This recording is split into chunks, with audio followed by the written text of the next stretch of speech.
For more now, I'm joined by John Kirby, Coordinator for Strategic Communications for the National Security Council.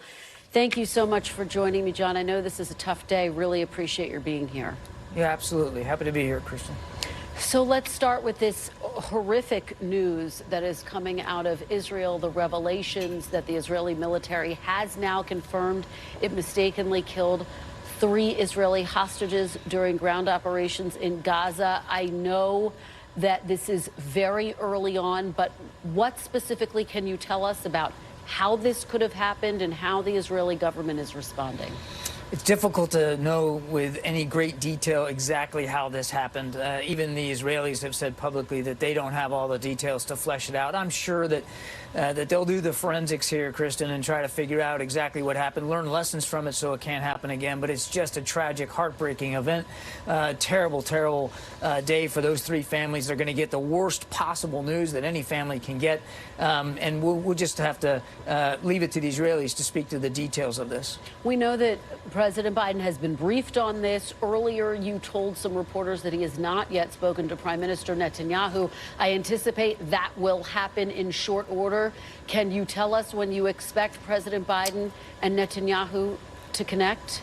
I'm sure, without question, that President Biden will jump on the phone again with Prime Minister Netanyahu in coming days. He has kept up a very regular conversation with the Prime Minister since the conflict began on the 7th of October, since those terrible attacks, and he will continue to do that going forward. I don't have a date certain on the calendar to offer you today, but as we have in the past, we will so going forward inform the American people of those conversations.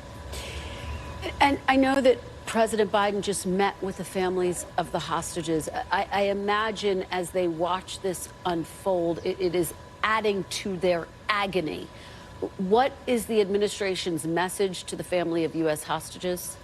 Same message that President Biden delivered to those families here at the White House just earlier this week. Number 1, we aren't going to forget you and certainly not going to forget your loved ones. Number 2, we're working very hard by the hour to try to see if we can get another hostage deal in place. Now, as our National Security Advisor, Jake Sullivan, said today, in the region, we're not close to one right now, but that doesn't mean that we're not working on it by the hour. And number 3, and this is not unimportant, is we're going to keep you informed. We're going to stay in touch with you as we have in the past. We will going forward to make sure that you know what we know and everything we can do to help alleviate your concerns and your anxiety. Now, we understand that we're not going to get rid of those fears and those concerns, but we're going to keep them informed as much as we can. Let's talk about Jake Sullivan and his meeting with Prime Minister Netanyahu. Obviously delivered a very strong message that, frankly, we've heard from President Biden, we've heard from the Secretary of State, which is that the United States wants Israel to be more precise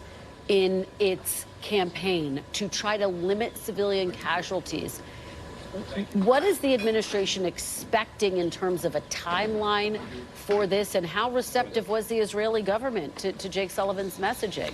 They have been receptive to our messages of concern about civilian casualties and about being more precise, and they have taken steps to try to do exactly that. Using smaller units on the ground, going in on the ground, quite frankly, is a way of trying to be more precise and more surgical, relying a little less on airstrikes, providing safe zones or safe areas where publicizing areas where people can go to stay out of harm's way. It's difficult for them to do that, given how many have already moved from the north to the south, and how Hamas continues to want to hide up underneath their residential buildings, their schools, and their hospitals. So it's difficult. This is a very special, I should say, added burden that the Israelis have when it comes to going after an enemy that doesn't separate itself from the civilian population. But they have been receptive to those messages. They have taken certain steps, and obviously, as you've heard us say, even today from the region, we want to see them do more. More can be done.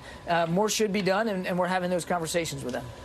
And let me ask you, in terms of the humanitarian crisis, my colleague Peter Alexander reporting earlier that the Kerem Shalom border will open for direct aid in the next couple of days. Talk about the urgency behind that, and what's the day when you want to see this happen, realistically speaking? When we talk about a couple days, are you talking about over the weekend, by next week? What can people expect? Well, we're certainly hoping that over coming days and into early next week, we can get Kerem Shalom open for the actual delivery of aid, not just for inspection purposes, but getting trucks through there. That adds a whole second avenue now. You got trucks coming in through the Rafah crossing out of Egypt, and then Kerem Shalom, which is just a couple of miles away in southern Israel. But that would greatly improve our ability in terms of increasing the volume of trucks going in. So a significant step forward, one that we urged our Israeli counterparts to consider. We're glad and grateful that they have decided to do this, and we're going to be working with them over coming days on the modalities of that and exactly when it can be open. But it's a significant step forward, and it's good for the people of Gaza that they'll have now an additional stream of food, water, medicine, and fuel. I want to ask you about this U.S. intelligence assessment on so-called dumb bombs, and just to give our audience a sense of what dumb bombs are. They're essentially unguided munitions. They carry a larger risk to civilian lives. How concerned is the administration that the Israeli government is, in fact, using dumb bombs? And was there an agreement that they would limit the use of such munitions? These munitions are not what we call precision guided. It means they don't have some built-in capability, whether it's laser technology or infrared seeking, to guide itself to a specific target. So it's unguided munitions. That doesn't necessarily have to mean that they're being used recklessly. And I won't talk about the intelligence assessment. I think you can understand. I'm not going to get into that. Certainly not going to verify that report. But every military uses usually a balance of precision guided and unguided munitions dropped from the air. What really matters is how you do that. If you're going to use unguided munitions from the air, how are you? What's the flying profile of the aircraft dropping it?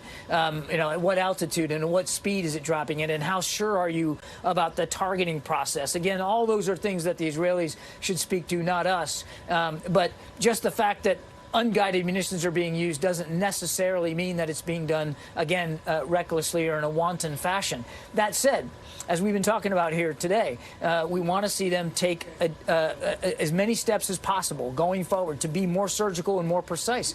And, what's getting lost a little bit in this discussion is the more surgical and precise you are, the better able you're going to be to go after the intended target, which in this case is going to be Hamas leadership. We all want to see Hamas not be in power in Gaza. We all want to see Israel live in peace and security and eliminate the threat that was so visible and viable to them on the 7th of October. And being more precise and surgical is good for the Israeli people, because it means that the munitions are going to where they should go, which is on the heads of terrorist leaders.